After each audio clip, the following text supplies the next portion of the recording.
And we are live. Welcome and thank you for joining another episode of Resist 40 Tales of Outliers.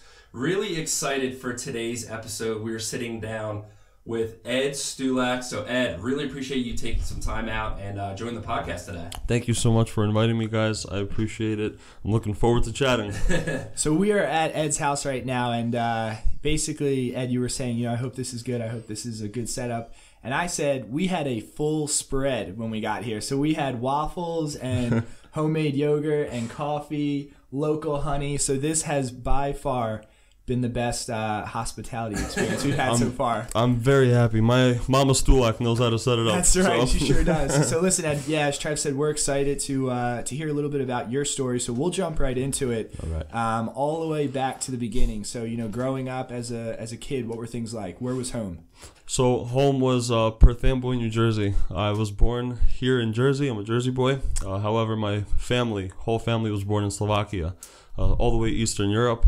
And very, very different culture, very different vibes we had growing up. We were living in a 1-bedroom apartment, and there were 8 of us, I believe. My aunt, my grandparents, my dad, my mom. Like it was crazy. We didn't have too much. So my parents coming from nothing really started from the bottom. Now we're here. Like that's how it was. They came from nothing. They didn't know how to speak English. They didn't know anything about the culture in America. They came here. They set up. They started learning, and now we have a beautiful home. They're really progressing and inspiring me, to say the least. They really showed me what it is to become a figure and entrepreneur. My mom having her own businesses, from caregiving to cleaning homes, cleaning offices. This is what she did. She started from doing that in Slovakia, and then coming here with that mentality to start her own thing. She's not going to work for anyone, So that's her, and my father really inspired me to become an entrepreneur. Yeah. So it started off from that 1-bedroom apartment. And now we have a nice single family home, and it's just going up and up. So what really brought me to my career today, which is real estate. Sure. So but for the longest time, I always wanted to do something different, something bigger and better in life. But yeah, so that's pretty much how we started. Sure. So I guess obviously your family coming from Slovakia, but you were from New Jersey in a sense. So growing up, what was that like? In school, were you the kid that, he's not really from around here, he's different? Or did you feel like you just had a normal childhood in that sense? I want to say I had a normal childhood. Okay. I never had the accent. I was never looked at like that kid that came straight off the boat. Yeah. Even though I always branded myself like that, me being a hockey player all my life, I tell everyone I popped out of the womb on skates. Like I was always just playing hockey. So I'm from Europe. This is who I am. So I always naturally got the foreign title. However, just throughout the years, I started to develop this accent. I went to Slovakia for a little bit. I lived there for a bit, started to learn how to read, write. I really learned the whole culture and the nationality. So now I have this accent, so now I'm definitely given that foreign title, But I don't mind it. I like it. It shows me that it definitely differentiates me from the rest. Okay. So. And I guess something, as soon as you said this, the first thought I had was Gary Vee, and I know that you follow Gary Vee, but he talks a lot about his family, coming from another country and being an immigrant, and how that completely changed his mindset. And it sounds like that's something similar, where your mom was just working hard. Multiple jobs, really working to essentially create a better life for you. So how did that impact you? Again, she came here with nothing on her shoulders, and she all of a sudden developed into this bigger person who she is today. She supports the whole family, and she gets it from her from my grandmother. Her mother. She's a hard worker. She's 66 years old right now. She could probably do a handstand cartwheel. She's a physical person. She will do everything to make it work. She is the spine of this family. That really just inspires the generations to come. Inspired me. I see what my grandmother is doing at this age. She's really just supporting the whole family, and it's inspiring. I want to do the same thing, and it sucked that I could never do so, because I was always going to school. I was always I was always influenced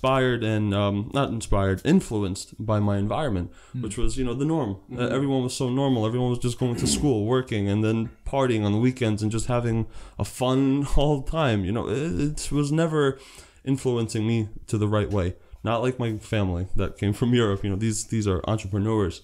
So it's a different mindset that my parents attain. Yeah. The family attains. So obviously you touched upon how your mom and grandmother are instrumental in being influential in your life. Growing up, did you have anybody who was very inspiring that you wanted to be like? And did you have any goals of like, I want to be like this person, or this is my potential career path? Like, who was that inspiration for you? And did you have any career path that you wanted to follow from a younger age? So for the most part, again, playing hockey for the longest time, my influencers were on the ice in the NHL, my favorite guy, Marian Hossa. I mean, he was a big influence to me. I always wanted to be like him, have a slap shot like him, but that's all I had. I didn't have anyone that influenced me to do something better outside of hockey. No musician, no actor, no entrepreneur, because I didn't know this life yet. Yeah. Until 3-4 years ago when I met this person, Lex. Yeah. And she really showed me to entrepreneurship. And I started meeting more people. I met Rob Fajardo, another big shot in the entrepreneurship world right now. And I saw this mindset that these guys had, and it was just something bigger and better than the norm. Mm-hmm. And I really loved that. So I saw what they were doing, I saw the people that they were, and I wanted to become them. So I would say the biggest influencers and biggest inspiring public figures were the people that I surrounded myself around. And then I started learning about Ty Lopez and Gerard Adams and all these bigger shots, Gary Vaynerchuk. Sure. So that's when I really said I want to be like this guy, like that guy. So I would say Gerard Adams is definitely one of the people that I'm looking up to right now. Yeah. So when you're a kid and you're in school, what type of student were you? I know that hockey was a big thing, and obviously high school, there's so many different cliques and groups and different directions. Entrepreneurship wasn't a thing for you when you were younger. So was the plan, I'm going to go and play hockey professionally? Yeah, always. I always played for the best teams. I always was. When I was 13, I was playing with guys that were 16. When I was 15, I played with 21-year-olds. It was always at that level, and So for the most part, I always wanted to play hockey. I always wanted to become better in hockey, but school wasn't really my main focus. It was always hockey because everyone kept telling me, "Oh, you're gonna go places," and but every kid is told that until it actually happens. And then college came around. High school, I graduated high school, and Penn State came knocking on my door and said, "Hey, we want to recruit you for the hockey team." That was a big accomplishment in my life. So I was then playing Penn State hockey, studying pre-medicine, and that's what hockey got me, until I realized that hockey's not my true passion anymore. I don't want to devote all my time to hockey. I'm good at it, but my heart's not in it. So how can you combine the two to make it actually work? It's water and oil. It's not going to go together. That's how it was, unfortunately. So I did play hockey for the longest time. School, I was always a C student. Okay. I couldn't get an A or a B. If I got an A, oh man, we're celebrating. Yeah. But I was always a C, D student. So school was never my best field to do so. It was always hockey. But how about you guys? Because I know you guys are into hockey as well. Shane's the big hockey guy. Yeah. So I guess probably the most important question we'll ask on the podcast today: Flyers or Devils fan? Because I know we're getting north. Well, so we don't hate me, but Devils. You're a Devils fan. Devils fan, always. That's terrible. Come on, they're doing great right now. They are doing really well this year, and the Flyers haven't won a game in too long. It seems like. No, I mean, I think for me growing up, it's cool because I know Trev has shared a little bit, but it was probably. So we talk about this in the first episode where Trev and I were just hustling when we were younger. I mean, selling candy in school and flipping prizes on the boardwalk. So I worked on the boardwalk and I'd win a boardwalk game and then take the prize down the street and sell it to another game. But I think similar to you where we had these interests and skills, but not necessarily a passion at that time. And it was when we started to get, I think, more serious and more intentional with what we were going to create where it wasn't, hey, we just want to make the money or we just want to, have this entertainment. It was, no, we want to actually have an impact, follow our passion, pursue that. So I think it's kind of similar where, we started to get serious with it. Yeah, I mean, I think it's definitely similar in the sense of like, I played sports my entire life and I knew, I mean, ever since I was little, I wanted to play in the NBA. Like, if you play sport, that's probably what you're aspiring to do, is make it professionally. You're tall enough for it, so. And that was something that I played my entire life. In high school, going to college, I knew I was going to play basketball in college, and I made my college decision based off of sports, to be honest. Like, where I had the best opportunity to play and where I had the best opportunity to ultimately win and succeed at that. So I'm curious for you, in high school, that's a big transition period in everyone's life of what's the next step outside of high school, where I'm going to go. So what was that transition period for you like in terms of how you made that decision? Was it based solely off of hockey, or did you have an intention of, I want to study something at college, or where you wanted to actually go? Like, what was that decision like for you? It was definitely hockey. Yeah. I wanted to base my decision off of that. Solely that, just because that was my only priority in life at that time. High school, I wasn't always the person that was hanging around with everyone. They call them cliques. Yeah. I never was in one specific clique. I wanted to be associated with everyone if I can. The popular kids, the cheerleaders, the low kids, the nerds, everyone. I'm not a person to say no to someone. So I like everyone, I wasn't big into going out, partying. Was never my intentions. My intentions were to get as good grades as possible, even though I was a C student, and hockey. I always wanted to do something big in hockey. I broke so many records in my high school. I did just great things within hockey. But once college came, I started to get into that real adulthood of playing for big collegiate university. Started studying pre-medicine. It was just too much time that I couldn't devote to it. So that's when I started getting out of it. My heart just lost it. Yeah. It was unfortunate, but hockey was always my reason for making the next step. Sure. So I think that's interesting. And with Trev, I know you wrote the article kind of about your experience growing up and with basketball, and how that kind of shaped who you are now. And I guess I think for you, hockey was your life for 18, 19 years essentially. Yeah. So when you started to realize that your passions were shifting a little bit, did you have an identity crisis? Did you have this moment where it was like, I'm Ed Stulak, I'm the one who plays hockey, that's how everyone knows me, and now how am I going to redefine myself? Cool. I like that question just because I always ask myself that, and I always bring myself back to that point in life. Yeah. It was crazy. Again, I played hockey for so many years. Yeah. Started studying something that my parents told me to go for. Doctor is the top of the high. It's great money, this and that. Okay, cool. Not interested. I saw it. I went into it. Not in it. When that time came, I was injured. I got injured in a hockey game, and that kind of ended my career in hockey. I started failing science. I started failing pre-med.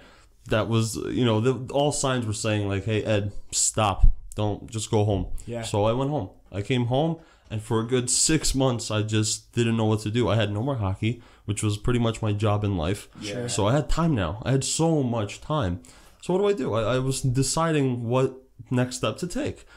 No one influenced me to do anything. No one said, hey, do this, do that. This is what you should do next. No one said anything. My parents completely supported. They said, you know what, you need to figure out what to do. Go get your ass back in college. Yeah. I said, okay, right, understandable. And then one day I went to a concert. I went to EDM festival. Oh, not a festival. Sorry, an EDM club, and my favorite DJ was performing Dioro. Oh, nice. I'm big into EDM. I love it. So that was a big identity find. What I really want to do, what I love. And that was music. I really loved EDM. I wanted to get into it, whatever it is, like produce music, manage, book concert, whatever it might be. I wanted to get in the industry as soon as possible. And that night, when I realized that these two DJs that performed just before Dioro, I saw them and they kind of recognized me. They said, "You're from our high school." I said, "Oh, cool! Like, hey guys, how you doing?" They said, all right, yeah, no problem. Like, we've been just, really hustling in music. We're actually teaching DJs now how to DJ. So that was like a calling, like, hey, come to our studio. That was yeah. a sign. Oh man.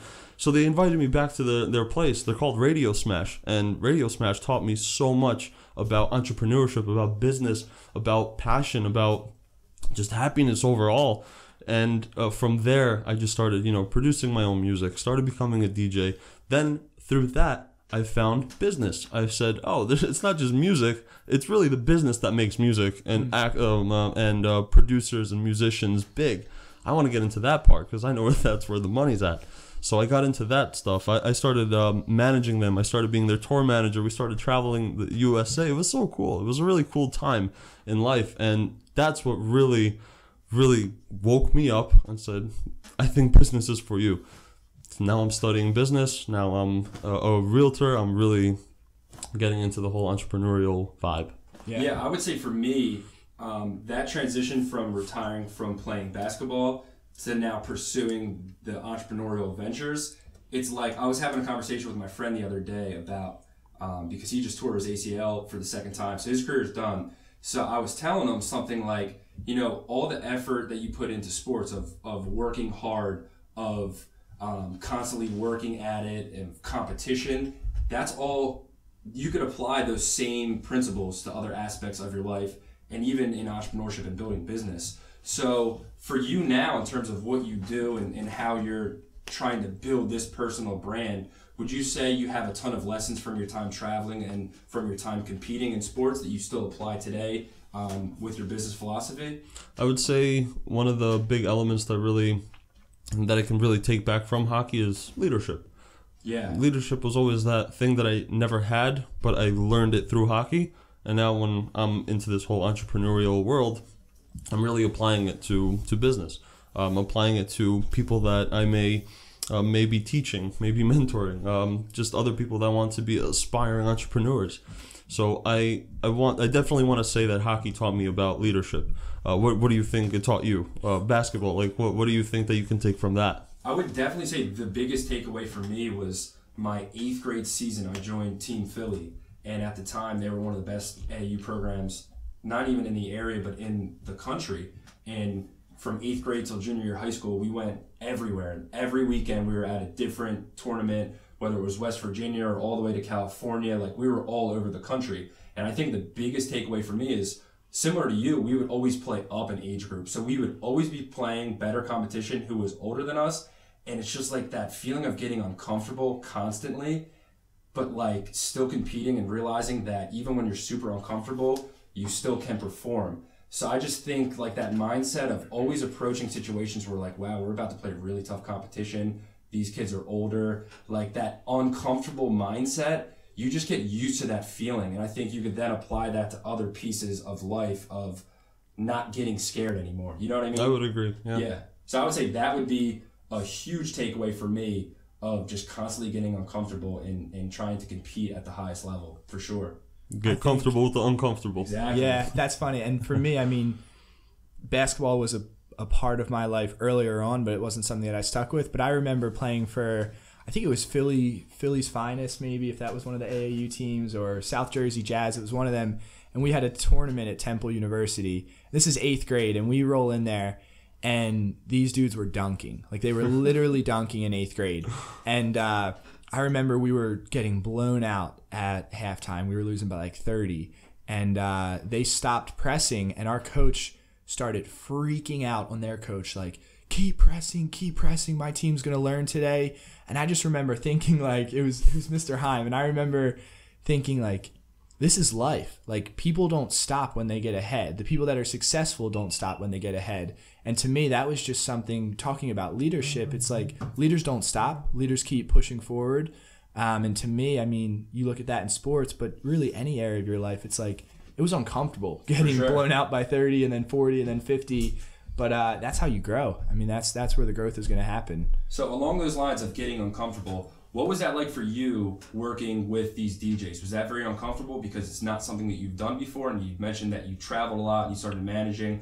Like, what was that time like? I'm assuming it was a somewhat uncomfortable, but like a big learning curve for you. It was a big learning curve. And one thing that really kind of dragged me along was the heart that I had in it. You know, my heart was full of love for music, and I would do anything to pursue it and to actually become successful in it. Unfortunately, I did not stick with it, but just having the heart in it really taught me everything that I know today. Yeah. So I was uncomfortable. But it was cool. It was touring USA. That's sick. That was really cool. I remember going to Ohio. That was like one of the biggest, biggest wows within the year I was in music. It was New Year's Eve, and it was just going to this festival, and Radio Smash was performing for I forgot who the guys were, but big DJs. And it was just such a great night just because of how much work we put in to actually getting there, booking it, staying at a cool, nice hotel, just the after party. It was a really cool experience of the music industry.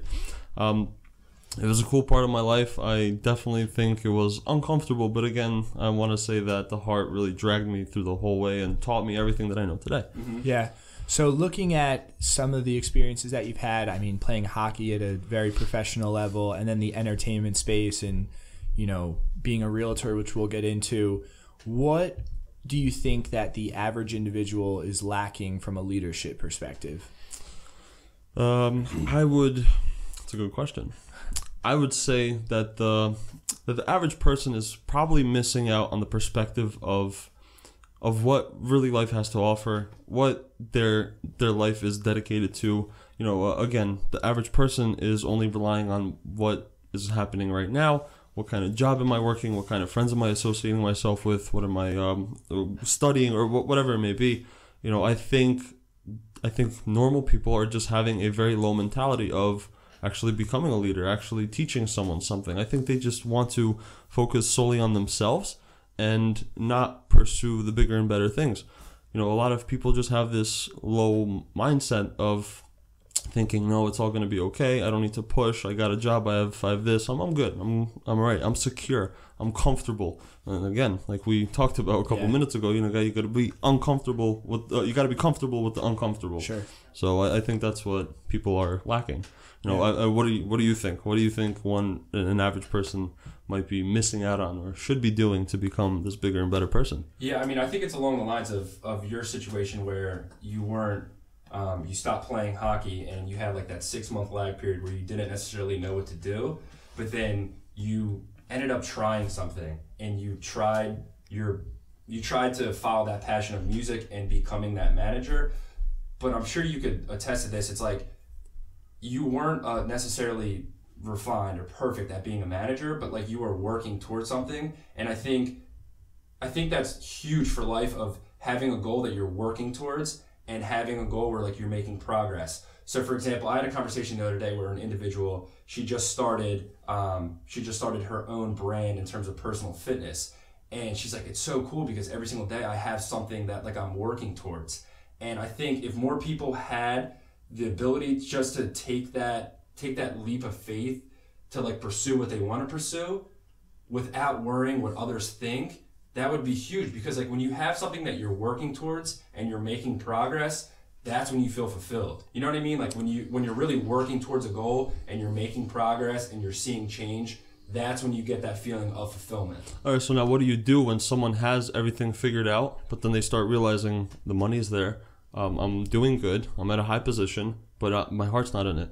Yeah. What do you do then? Do you stop? Do you drop everything? Do you now start pursuing something because you love it? Like, can people afford to do it? And I know some people do it, but how? How can people do that? Yeah. So we had Brian Ragone on from Founders Who You Know, and I remember him talking about this idea that what if you don't know what you want to do? Which I know isn't the question you're asking, but I think this sets a good foundation.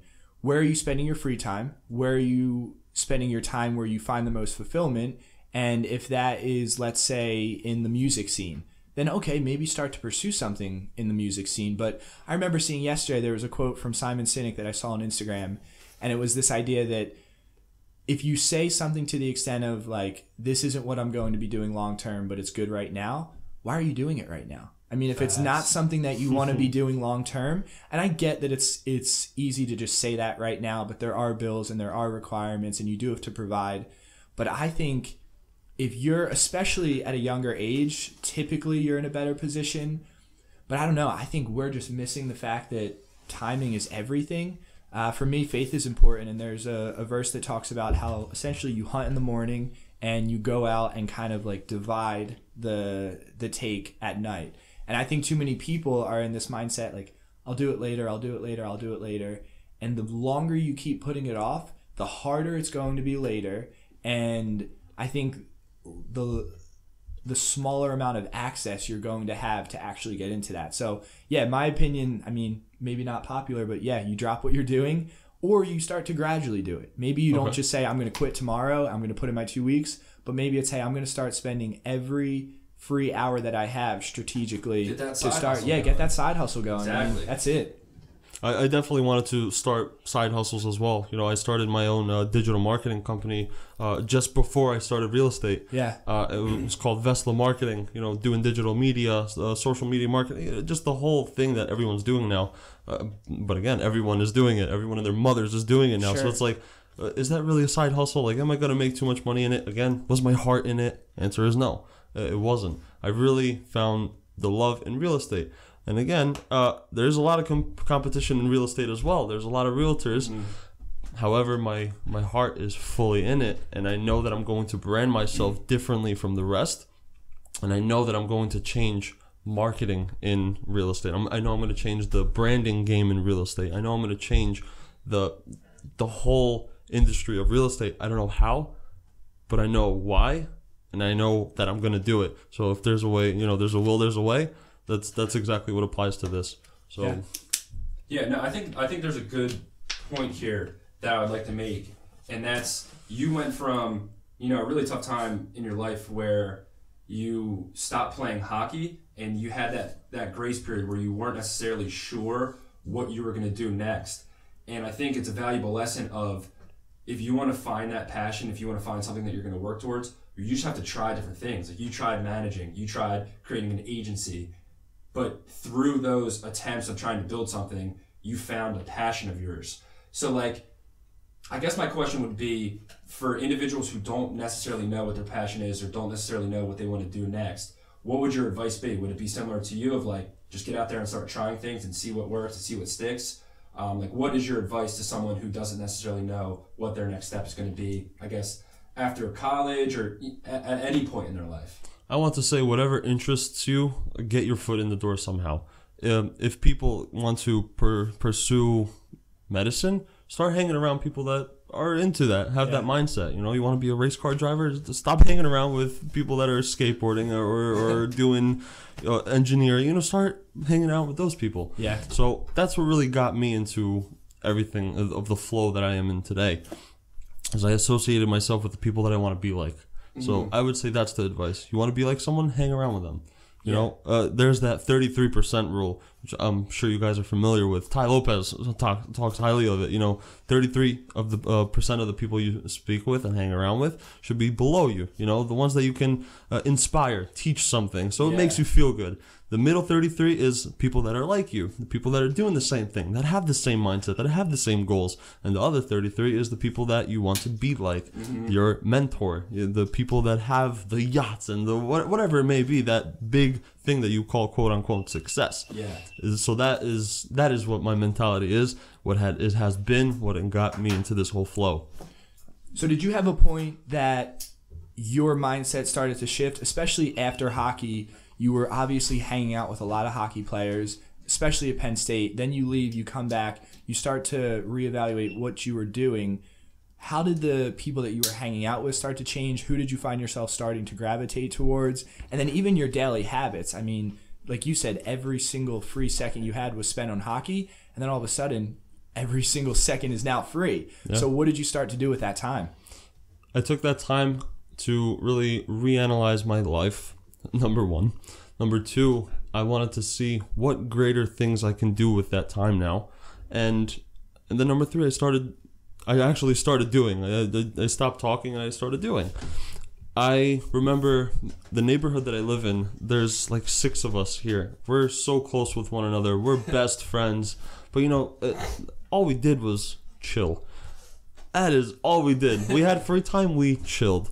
Is that the life that I really want? Yes, like 30 years from now. You know, when I have the money, when I have everything that I want, then I will chill. Right now, we cannot afford to chill. We have to work. We have to do things. And we didn't realize that. You know, again, it's the environment that I was in. Everyone influenced me to just relax, hang out, let's party. What was I supposed to do? You know, I'll join them. There's 6 of them, so we'll hang out with them. You know, and then that's when I started reading these Instagram quotes. All of a sudden, these big pages started putting out these little corny quotes. But the corny quotes hit me. You know, like one of them was, you become as you are with the 5 people that you hang around with, whatever that famous quote is. Yeah, you're the average. You're the average of the 5 people you're with. Yeah. Right. So when I saw that quote, that really kind of woke me up and said, "Hey, are those the people that you really want to become? Like just chilling all your life?" So I said, "No." That's when, again, that was the time when I started becoming an entrepreneur. I started realizing what business is about, what life is about. Then I took that mentality as I developed it over the couple months, and I brought it to those 6 people. I said, "Hey guys, let's wake up. Let's do something cool." And they looked at me like I have 5 heads. Like, what are you talking? Like, what? There's more out of life. It's not just chilling. So guys, like, let's do something cool. You know, I remember walking into my friend's room. I was in a suit. It was like my first time ever in a suit, and I felt dapper. I felt great, bold. And they looked at me and they said, "Ed, like we're scared for you, man. Like, what are you doing? Like, you're changing." Oh man, I said, "Guys, listen, thanks for that. Like, I'm gonna leave now. I don't know when I'll see you, but when I come back, I promise you I won't be the person I am today." And you know, a couple months later, I came back again, and I just started connecting with people from social media, from the world, and just started doing bigger and better things. And it kind of inspired them. You know, now that kid that I walked into his room, he has his own business now in carpentry. He's now working all of New Jersey. He's doing cool things. My other buddy started realizing what his passion was. He started working for a big company, and then started, you know, just doing things that actually made his heart happy. And I just saw that mindset really changed someone's mindset. So but I would really want to stick with that quote. I love that quote till today. So I don't know, speaking of quotes, what's your favorite quote? My favorite quote, and I just put this in a recent blog post that I've wrote, and I kept hearing it. I want to say I heard it on Joe Rogan's podcast plenty of times, but it's from Thoreau, and he says, I don't know if I'm going to get this exactly right, but most men lead lives of quiet desperation. And like that quote, whenever I hear that, I almost get goosebumps because it's so true. It's like, how many people, and that's a conversation that Shane and I had starting this, especially with the podcast. Like when you're putting yourself out there and you're hearing yourself speak on a podcast, it's weird and it's uncomfortable. Yeah. But it's like, dude, we've talked about it for so long. It's something that we wanted to pursue. So it's like, why not just do it? I'm not going to be that person who lives that quiet desperation where it's like inside of me, like I always have that voice, start this podcast, do it. And it's like, once you finally do it, you realize that you can connect with individuals like yourself and your network changes a little bit. But that's by far my favorite quote because it's like, it's a constant reminder of like, whatever you have inside of you that like you really want to pursue, don't let that eat away at you. Just give it a try because you never know what it's going to lead to. Like in your life, you know, you went from music to trying to start an agency to now what you do in real estate, which we're going to talk about. But it's like you never let a little passion of yours eat away at you inside. You went and pursued it. So Shane, do you have a favorite quote or anything like that? Yeah, well, I think of yours, and I know that you responded to me when I sent you the text, man is born free but is everywhere in chains. And that's like a much deeper quote where it's, if you really think about it, like most individuals are born free, but then like you said, they're in that job that they don't enjoy, or they're continuing to pursue something that maybe isn't making them as happy as they want to be. So that's one. And then I love Whether You Think You Can or You Can't, You're Right, Henry Ford. And then I also love, and I might get it wrong so it's a longer one, sometimes all you need is 20 seconds of insane courage, just literally 20 seconds of just embarrassing bravery, and I promise you something great will come of it. And that's from We Bought a Zoo. And like, man, that's it. Like, if you get uncomfortable, if you get out there, it doesn't mean that you're going to find success. It doesn't mean that if you act on that courage, you're going to wind up exactly where you want it to be, but you're not going to be where you were, and that's a stepping stone. So yeah, I mean, I'm a big quotes guy. I can tell. I love it. quotes. That's yeah, cool. I do love quotes. So I guess looking back, Ed, when you started to make that transition, and I mean, you got out of your comfort zone, you had that 20 seconds of courage. When you were doing that, I mean, looking back, is there anything that you would have done different? Is there anything that, as you started to enter into that new area of life, for our listeners, that maybe they're ready to make that change, they're ready to get out of that, circle of concern, what would you recommend to them? I definitely want to go back to the 33% rule. Every time that I got uncomfortable, I went to my middle 33% and said, "Hey guys, what are you guys doing to get out of this comfort zone? Because I'm clueless. I'm trying to watch these listen to these podcasts, watch these videos of these other people doing it, but they're at a different level than I am. Yeah. How am I supposed to do it?" And we were all at that same level, So we all just went back forth, gave each other a little feedback. But it was a support system that really, got me out of that comfort zone. Because I know I wasn't the only one doing it. I know I wasn't the only one that's screwed right now. Like, guys, help, So that I always relied on them, and I know you cannot rely on anyone but yourself. But when it comes to times like these, when I'm completely lost in life, I really want to look back to the people that are in the same position and look and say, okay, I'm not the only one. For sure.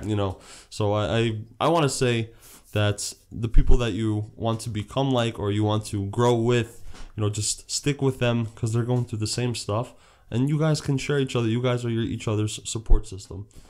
Yeah, it's definitely realizing that everybody is at a similar point where nobody knows exactly what they want to do is definitely comforting. Now, I want to talk a little bit about what you do currently. So, speak to us a little bit about the transition from going from managing music and pursuing that music passion, and then you said you tried to start a digital marketing agency, or you were pursuing that for a period of time. What was the transition like from doing digital marketing to getting into real estate? How did that come about? So when I started the digital media marketing company, I was doing it with my buddy. His name is Matt. And I said, "Matt, I love branding. I love creating logos. I like making websites. Let's make a company." And he's a salesman. Like, he will sell ice to an Eskimo. I don't know how he does it. He just does it. I said, "All right, great. We have a salesman, and then we have a creative guy. Let's do work." So we got our first client, and we started working on it. Before that, I made the logo, I made the name, the website, the slogan, everything. That was so fun.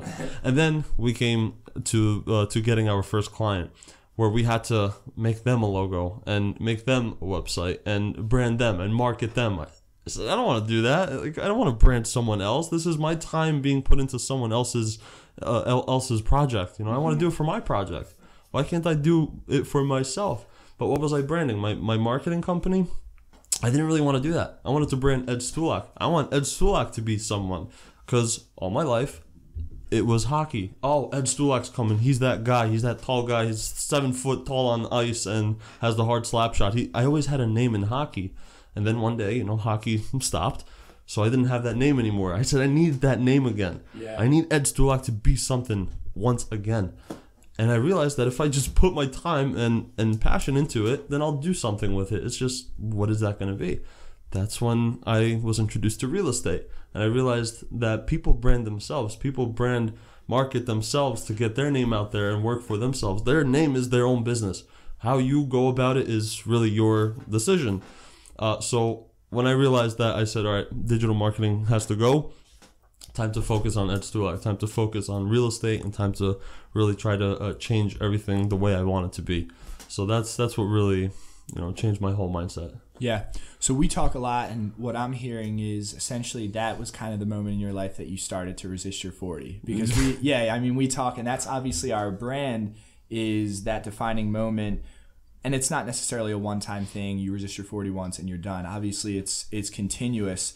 But as you started to do that, what was probably, as you're kind of manifesting that new reality that you wanted, what was the biggest change that you started to see?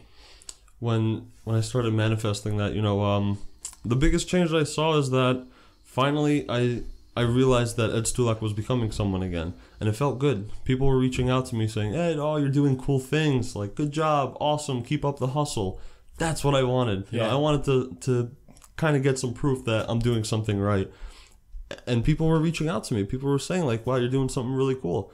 I'm just over a year in real estate, and I already have, you know, big brokers reaching out to me saying, hey, Ed, like, you know, you're a young millennial, you're doing something cool, like, keep up the good work, you know, cool content, cool pictures, cool videos, you're doing something right.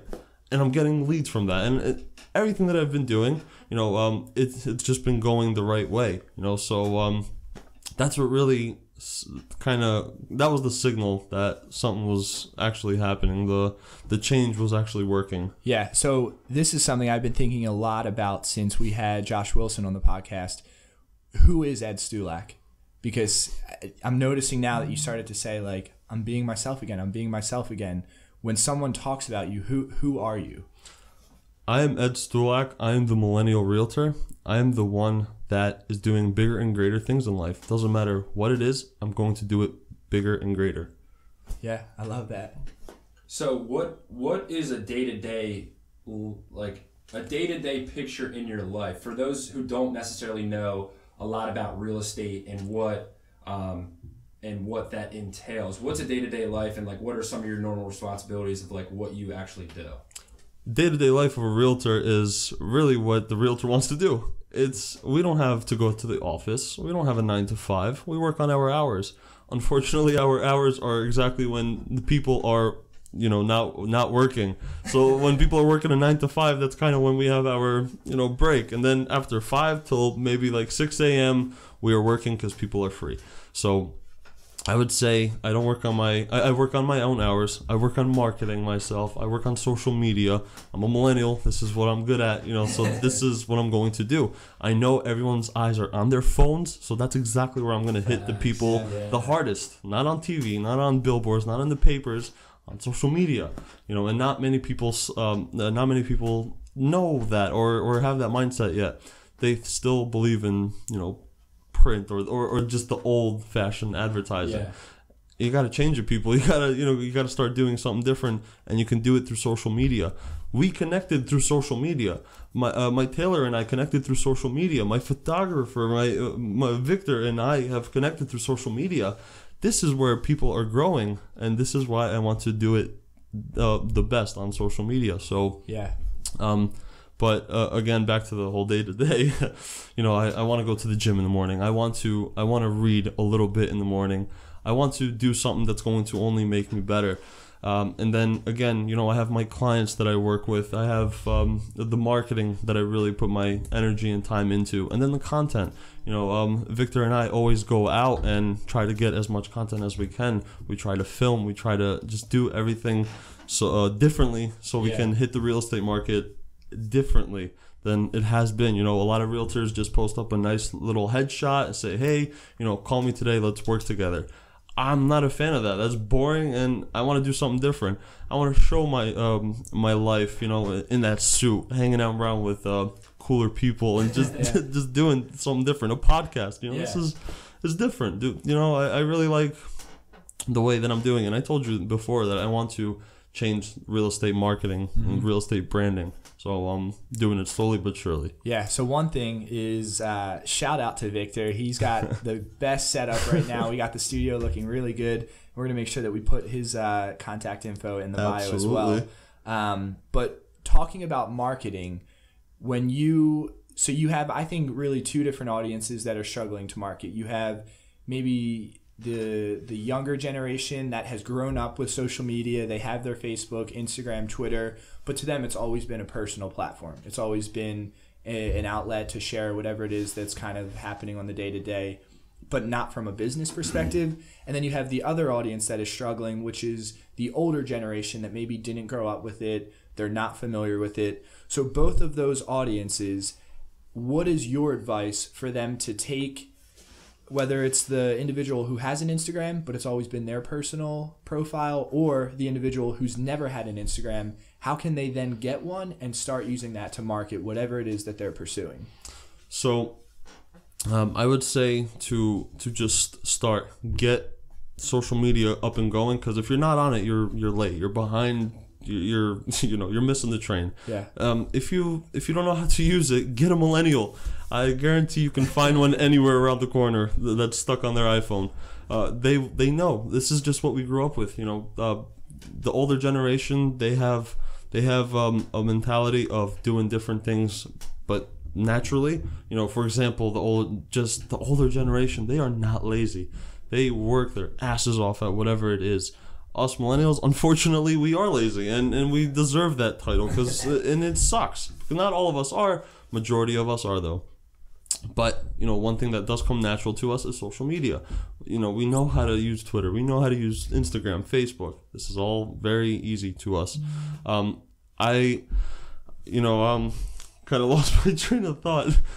Yeah, I would say, tell it, for those who are trying to, I don't know, even build a business or build a brand, whatever the case may be, what are some things that I don't even know how to put this, what are some keys that you have, or what are some truths that you live by on building your personal brand? Is it, I have to post once a day, or this is the type of caption I look, or these are the type of hashtags? Strategically, your personal brand, what are some strategic lessons or strategic things that you can share that you implement in your personal branding building? All right, so that's kind of what I wanted to get into is that, first of all, social media, most people use it for entertainment, which, okay, great, no problem. I do too. I'll admit it. I do get lost and get sidetracked by it's a normal thing. But at the end of the day, my goal is to use social media for business, grow my brand. I'm trying to show people to do something differently. Yeah. But some more of what I do. I definitely want to brand myself differently from the rest, and that is by posting cooler content, different, nice, high resolution content. Doing something differently, whether it's candid shots or your portraits, or just being unique about it. Captions, overall, I like to I forgot the quote where it's a good artist copy, great artist steal. Yeah. I like to steal. When I see someone else doing a great job, I'm going to do it just like you, but a little better, in my own spice, Sure. So the person that I always really go to is Gerard Adams. This guy is a millennial. He is influencing and inspiring people as his followers with really cool content, cool videos, modern music, knowledge, just business techniques, and all these things. I want to do it the same way through real estate. I'm a millennial. I have a cool brand, I think, and I want to make it better. But I would say that I go to him and I steal the way he does it because he's doing it right. So my advice would be, if you see the person that you want to kind of become or you want to portray as, go and see what they're doing and try to steal it. Try to do it your way, but your own way. Sure. I love that. And I think, I probably already know the answer to this question, but this is a topic that I used to think was somewhat corny, but now I absolutely love it, is the idea of thoughts become things, and the concept of manifesting, of telling people this is who I'm going to become, and just continuously speaking something into existence. So is that something that you live by? Are you real big on writing your goals down, or telling people your goals, and really, really taking those thoughts and manifesting them into reality? I would say that I'm a believer in law of attraction. I never was a believer until I actually saw it become a reality. Yeah. And it's like that with everything. And that goes to the point. Do I write my goals? I really don't. I don't have a goal chart or a board or whatever these people are doing. I don't have that, and I don't know how to do it. I've tried it. It doesn't work for me. But I always believed in law of attraction. I want something, and it comes my way. I don't know how, it just does. Probably just because I keep doing what I'm doing, because what I want to do. I wanted someone that is going to have the same vision as me, that is going to help me grow this brand. Victor and I connected. He has a great eye, great creativity, and he comes to me. He has more passion in this thing than I do. Yeah. He comes to me and says, "Ed, do it this way, do it that way. I think we should, shoot this." Awesome, Victor. Thank you. I love you for it, dude. He comes my way and shows me how to make a better brand. I wanted someone that is going to dapper me up from head to toe. I've wanted it for 3 years now. I love suits. I love that. But the suits are expensive, and it's just crazy. But this kid his name is Oscar. He reached out to me through social media and said, "Hey Ed, I would love to connect with you." He's a tailor. He's now designing suits for me. He's making my suits because he wants to grow his own brand. Yeah. He believes in brand on brand, cross promoting and whatnot. Sure. That's a big thing. I wanted more. I wanted someone that's going to help me out with advertising. I need to do Facebook advertising. It's just a big thing right now. It's the way to go.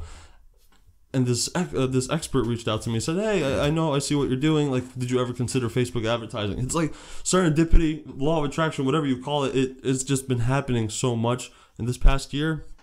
So now I am fully realizing that law of attraction is really, really a thing. It does manifest, but you just got to keep going about it the way you want. Harder than ever, It's not only going to come to you, though it sounds like it, but it's going to require work. I think you bring up a huge point is a lot of individuals are saying like, I'm going to be a millionaire. And it's like, you very well might be a millionaire, but what are you doing on a daily basis to get there? Because I am a big believer in the law of attraction. I'm a big believer in you reap what you sow is how I kind of define it. But at the same time, like, I'm going to reap the benefits of what I'm sowing. So I'm attracting that because I'm putting in the work. So with that, you're talking about, you want to get to the gym and you have different things going on. What are maybe 2 or 3 things that you will not let a day end without having done? Growing the brand. I need to continue growing the brand. I highly believe that if you don't have a brand, you're not going to get far. And I don't want to say that those who are pursuing, for example, engineering or psychology, that I'm not saying that they need a brand and they're not going to get far. I'm not saying that, but with what we are doing with entrepreneurship, when we are working for ourselves, I believe branding is a huge part. What I always go back to is because I'm a realtor, and when I talk to someone about real estate, they say, "Oh, cool, like $1 million listing New York." Yes, like that. And those guys, those big shots. But why do they think of that? They thought of that because of branding. Those guys brand themselves so well, and that show is branded so amazingly well that people know them. Those guys have almost millions of followers just because of that show. But now, when someone has the money, the moolah, they are going to go to them because they can afford to do so. Great, I'm going to take that concept and apply it to myself. If people are going to think about real estate and immediately connect those to $1 million listing New York, then I want them to connect to Ed Stulak as well. So now when I talk to someone about real estate, they'll think of that or Ed Stulak. I just believe in branding at the end of the day. So whatever is going to grow my brand, that's what I cannot let a day go without. Okay. How about in terms of content that you're consuming? So we talked a little bit about daily habits where you need to get to the gym and you need to build a brand. What's some content that you would recommend to others, whether it be a podcast that they should check out that you really enjoy to listen to, or a few books that you've read recently? What's something, a piece of content that you would say somebody needs to check out? One thing that rings a bell is the book 4 Hour Workweek by Tim Ferriss. That's a must. That's definitely a must. I never believed in outsourcing some sort of work. I always thought you got to do it yourself. You have to. If you're not going to do it, who else is gonna? And again, luckily for my team, Victor, we can go at it and collaborate together where I focus on getting sales. I try to focus on the branding part while he also focuses on the branding part, but he also focuses on actually creating it. I don't have the time to create it right now. Yeah. I need to go out there and get money so this thing can be funded and it can work.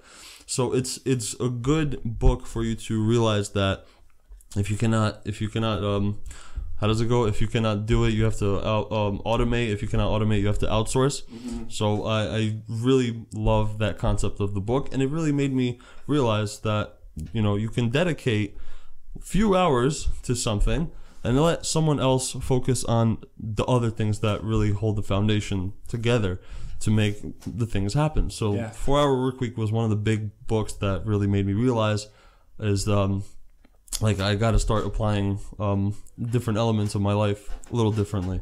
So so I think, and we just brought on an intern recently, and I think it's been incredible because this individual, she has such a skill with what she's doing, and she's basically putting together creative content. So a lot of Photoshop, a lot of Illustrator. And for us, there are things, I know at least for myself, that I want to learn. But at the same time, I mean, right now where Trev and I are at, we're sitting down with investors to discuss different opportunities. We're sitting down with mentors that, have run multiple businesses to develop strategy for us. And I love content creation, but at the same time, that's not where I need to be allocating my time. And not only that, we're able to get someone on team that is very good at what she does and is able to be that creative, contributor to our team. So I just think that's huge. And I also think, though, at the same time, we have the opportunity to mentor her. We have the opportunity to provide insight into what building a business looks like. So with you, I know that you have individuals that you have on team and that you're working with. Are there opportunities that you get, or maybe a moment that stands out where you had the chance to mentor someone and what that did for you personally? I do believe that I have the capabilities of mentoring someone. However, I'm not at the level, or I don't believe I'm at the level yet where I can tell someone, here is the 10 steps to making $1 million, or here is the way to a happy life. I don't have that stuff. How am I supposed to tell you something that I don't have? I don't think I am at that level yet. And I know some people are going to say, oh, you got to have the mindset and you got to believe, and all right, that's cool. But I really need the perspective. I need my perspective to see reality for me to actually teach someone it. So, for example, if someone comes to me and says, how do you get your real estate license? Let me tell you, I've done it before. Yeah. This is how you do it. You got to do this, that. If someone comes to me and says, oh, Ed, how do you, because I always get DMs on the Instagram, Ed, you have such a successful life, and how do you, become this big shot? And I always tell them, I'm not there yet. This is just simply what I have and what I'm working with. What I can teach you is XYZ, but I cannot teach you how to live a successful life because I'm not living one just yet. So I guess, and I mean, listen, it's your discretion, but I would look similar to the people that message you and say, you're living a successful life in the sense of you're fulfilled right now with what you're pursuing. And I think that goes back to our principle with Resist 40. We have the mindset that you never arrive. It's not like 10 years from now you'll have accomplished everything that you wanted to accomplish. So in that sense, I want to be clear with what I said. I don't think I'm mentoring this intern to the point where she's going to be able to leave our internship and get any job she wants. I mean, that's not the case. But at the same time, I think that in the short 24 years of life, I've learned a few things, not because I'm this intelligent person, but because I've sat down with individuals like you on a podcast and this is what I learned from it, or I read the 4-Hour Workweek and pulled this one principle from it. So I'm just a big believer in there's always opportunities, even if it's helping someone get that real estate license. I mean, that right there could be a seed that you plant. That person goes on to, start listing the $1 million properties, and then there's a collaboration in the future. Right. No, I do believe in that. And one thing that I always message the followers back with, if they ask me, how do you live a successful life? I won't tell them how to live a successful life just because I don't know how to, but I will tell you how to wake up and start the process to doing so. That's huge. Because I've done that. I know how to wake up and actually start pursuing something. And, that's what I really want to teach. And again, I would love to ask you guys, because I don't know everything in the world. I would love to. I'm still trying to learn. If you're the smartest person in the room, you're in the wrong room. Yeah. So my question is, how do I, number one, how do I stay consistent with whatever I'm doing? And number two, how can I change my mindset to start believing that I am going to become this bigger and greater person, and that I can start becoming this mentor? How can I do that? I defer any question that I don't know the answer to Trev. I actually have a good answer to this, and that's something. And it's not like I'm going to speak right now like I'm some big shot know-it-all. Like, I'm not trying to speak like that. Like, hey, listen to me. I have all the answers.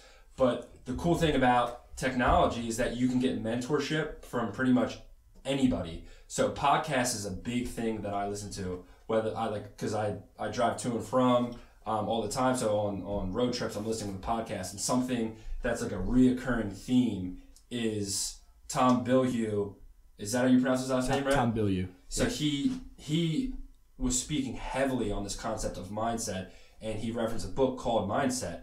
And I ended up reading that book, And something that is like a scientific principle is this idea that you could really change the way in which your brain is wired to think by trying to control your thoughts. So I would say something for you that you said writing goals down doesn't necessarily work for you, but what you can do is write down some things like, I am Ed Stulak. This is who I am. I am a successful entrepreneur. I am the best millennial real estate person. So affirmations. Affirmations. And read them in the morning. Say, I'm the man. As weird as that sounds, like, I am a beast. As weird as, because when you continuously remind yourself every morning or every night, like, yo, I'm the real deal.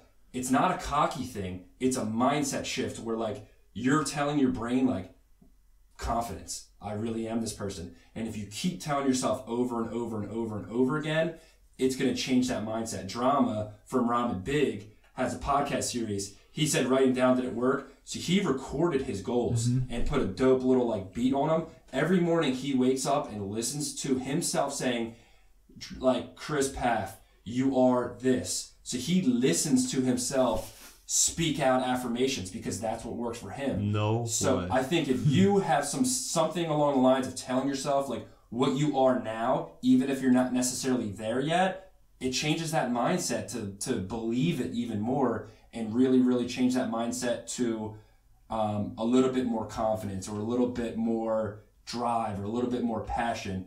That mindset change is possible if you just continuously repeat those things to yourself. Have you done it? Does it work for you? Yes. So what I did is I wrote these things down on a piece of paper, and it kind of depends. I'll read them at night or I'll read them in the morning. It kind of depends, but I think if I'm reading them as many times as I can, it's got to be once a day for sure, and just simple things to remind yourself, because you'll find yourself throughout a day where you're going to have a down day where you didn't make any sales, or like, you know, you messed up, or you didn't feel like at your A game, and like then you kind of catch yourself thinking like, you know, I'm thinking lowly of myself, and then you read your affirmations like, dude, like, that's just a period of time in your life. That's not who you are. That's not like what you're about. And that constant reminder shifts your brain to remember like, wow, that's really who I am. That's really what I'm working towards. This is just temporary, this little feeling right now. Yeah, I'm sure you've heard of Kevion Sertivant. No. Okay, so he's a massive realtor, and he has this mindset that, or not even this mindset, this principle where he essentially ranks his day, and he always, and I don't remember what it is, but he always wants to be at like a 7 or an 8. Gotta be at a 7. At a 7, yeah. And he talks about how if he's at a 7, that's dangerous because a 7's close to a 6. And if you're at a 7 and you're able to easily slip into a 6, then you can probably fall into a 5. And if you get to a 5, it's not good, because if you're at a 5, now you're only operating at that halfway point, and now you're getting really, really close to a 4. And he just goes through and talking about mindset. He is hands down one of the most influential individuals in my life. But I go back to, and Trev, you just nailed it when you said it's kind of temporary. Like if you're having a bad day, that's circumstantial. And for me, and I hate that everyone's like, what's your why? What's your North Star? But to me, like, I have a mission statement for my life. For me, it's, I want to live a life. I seek to live a life that my children and others can do life from my shoulders. And I seek to live a life where I pursue purpose with relentless passion. And at the end of the day, and I just posted about this the other day, if I'm not doing that, I have to recognize that the days where, and I have off days and I fall short and I'm so far from perfect, but if I make the decision to not pursue what I want to pursue, that's affecting my future children. That's affecting the next generation. And I recognize that there are giants that have gone before me to pave the way that I can be sitting here right now. So it's like, man, it might be super inspirational and like motivational, but I recognize every day that I'm not interested in making a certain amount of money. I'm not interested in having this specific, car or this or that. It's like, I just want to create change. And that's where it's days where I'm struggling, days where I'm not consistent. When I remember like, no, I'm not doing this for myself. I'm doing it for the future generations to come. Like, man, that sparks a fire in me big time. So the long term, the future really differs what you do today. I think something else that you could do, even if you find yourself like, like every day, like around 3 or 4, I feel like I'm hitting a lag. Well, then you could set a reminder on your phone with notes that like goes off at a certain point in time in your day So I remember this kid, I forget his name, but he was a 4-time state champion wrestler in the state of New Jersey, undefeated his entire career. Unbelievable. He went to Rutgers. I can't think of his name right now. I know who you're talking about too. Oh my God, it's so annoying. I can't think of his name. But what he would do is every single day he had a reminder set on his phone in the morning, in the afternoon, and right before he went to bed that said, even as a freshman in high school, I am a 4-time state champion. I am an undefeated wrestler. I am going to go here, even before it happened. So throughout his day, it was a constant reminder, and I think that could be something for you. If writing it down doesn't work, maybe like constant reminders or some type of affirmation, that could be really helpful for you or effective. I have learned, or I have been told that. I've been told to really write down, just kind of the affirmation concept. I've been told to repeat my affirmations, always tell myself them, and I've tried it for a little bit. I even got this nice little fancy notebook that I said I'm going to write all my affirmations in there. I'll open it up and I'll read them. Yeah. It never worked. I don't know what that thing is going to, what that flame, like you're saying, your future is really telling you to wake up today, do something now, because your future is, ringing like, hello, if you're not doing it, then this ain't happening. I need something like that, and I don't know what it is. Something that I always think about is the entrepreneurs and these big public figures today. They always talk about how their life was just at such a low in the past. Oh, I don't know, I slept on the streets, I slept in my car, I had $6 in my account. Sure. Why do all these big people, these big shots today, have such beginnings like that? And then I ask myself, am I supposed to have a beginning like that for me to realize that I should do something, like I should wake up and do something better? Like, I don't know what that is. Do I have to have that life in order to actually wake up? Yeah, that's my question. I think, and I've said this before, it's an Instagram, what is it? I always mess it up. It's an Instagram culture in an iceberg world. And it's this idea that people show their 10%. And I'm not saying that Tony Robbins starting off with $7 like is a lie, because it's not. But at the same time, what people choose to show is not always the full story. And I'm speaking just in general, where sure, someone might have started their business in their garage, but what you don't always see is like that someone then brushed shoulders with them and invested $30 million. And like that to me is just, that's kind of that law of attraction. That's reaping what you sow. So yeah, I think it's attractive to have that really, really humble beginning. But I would never take away the success of someone who started off with $10 million because, it was gifted to them from someone else, and then turned that $10 million into $100 million. I mean, there's a lot of people that had $10 million and lost it.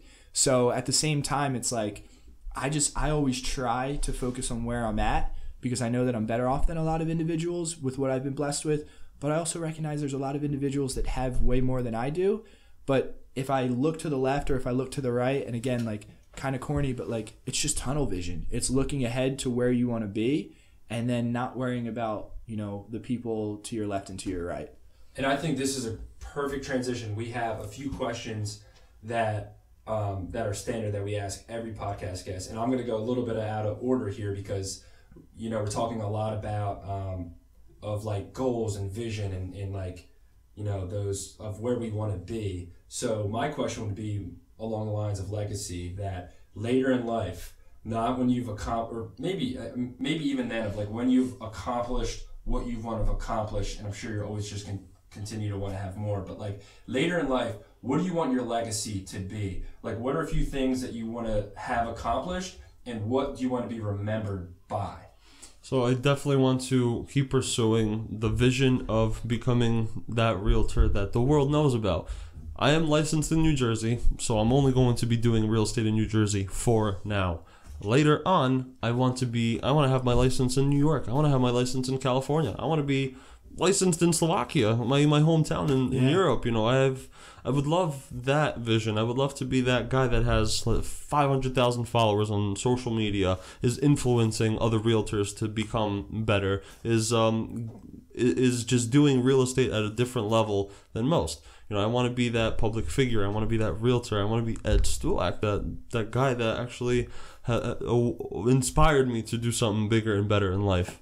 I keep saying bigger and better. I just want to do something bigger and better. Simple as that, So I want to portray that through social media. I want to do that with real estate. I want to have investment properties all over the world. I would love to say that I got to fly to Sweden for a business call or for a business meeting. That would be cool. That's what I want to do. That's what I see myself doing. And outside of business and outside of like actual goals that you have for yourself, looking back on life, what do you want people to remember you by? Like when it's all said and done, what do you want people to say about you, like of your personality or your legacy? What do you want to be remembered for?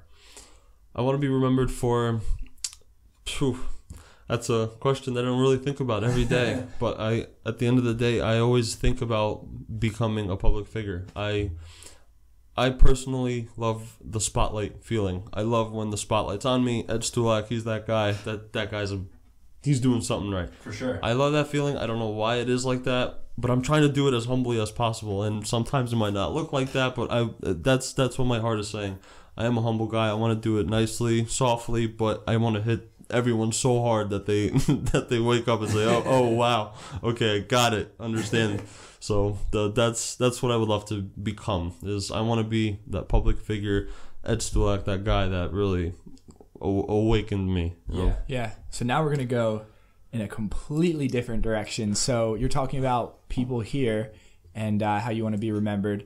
If you were to encounter another living species in this world and you were tasked with being the tour guide to humanity, how would you describe the world that we live in to them?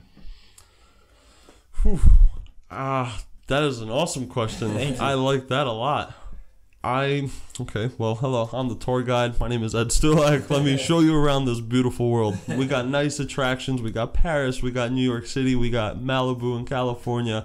Whatever you want. We got mountains in Switzerland, However, when it comes to the human nation, we are a little crazy at times. Some are very influential. Some are very poor with mindset or financially wise. And overall, this is a place where we try to work together. We try to love one another. However, there will be times when war occurs, and that is something that is just unstoppable. And we will always want to believe that we can fix it and that love is a thing. However, I think war will always occur. Whether you're gonna go argue with a friend, argue with a nation, argue with the world, it is always going to occur. So enjoy your welcome and take a tour. So I'm making this really hard for you because we've never done this before. But I just started thinking, as you said, like sometimes there's going to be war that occurs. We try really hard to love. How do you explain war and how do you explain love? Like I don't know. I just think that's really fascinating because someone who's never heard of war, they've never heard of love. What is that to them? Okay, love is this feeling that just when your body just tingles when you get a good feeling and just something puts a smile on your face. You don't know what it is, whether it's your significant other or if it's a new friend that you just bumped into. I don't know. Or love is just something that makes you happy.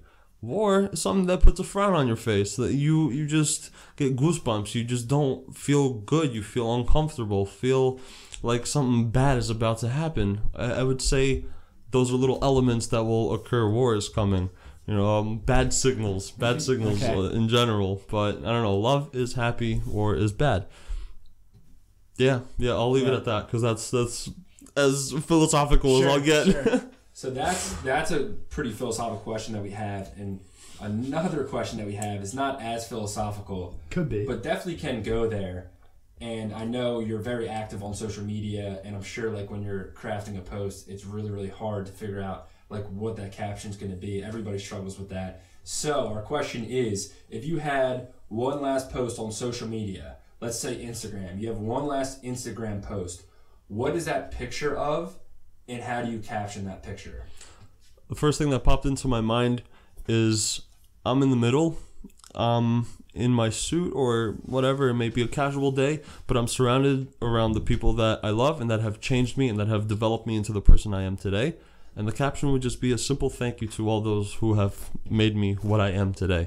It would be a thank you for following, thank you for sticking around in my journey, thank you for supporting. I appreciate it all and I love you all so much.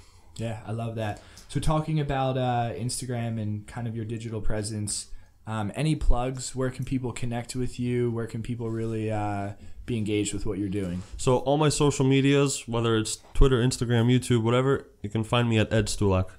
Simple. I changed that a couple years ago because I knew branding purposes that would be a really good thing to do.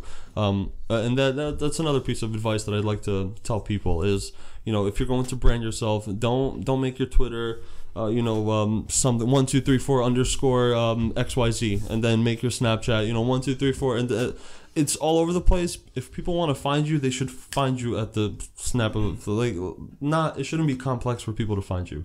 If you're gonna make it complex, people won't find you. Your brand will not your brand will not go up. It will just remain the same, or it'll just go down, unfortunately. So I had to change all my social medias to Ed Stulak.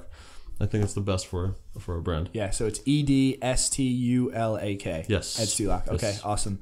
Well, listen, I think, man, such a good experience getting to sit down with you and hear a little bit of your story, but also the so evident passion that you have for what's to come. So I know I speak for Trev when we say we appreciate the time, we appreciate the hospitality, and really just being open with where you're at and where you're headed. No, definitely. I appreciate you guys for coming, for actually having this done, for seeing something in me, and for actually wanting to hear what I have to say about life, about branding, about social media in general. So I definitely appreciate this. I cannot wait for the next one to come. I'm going to have so many more new things to share with you and the audience, and your followers. So thank you. Thank you, guys.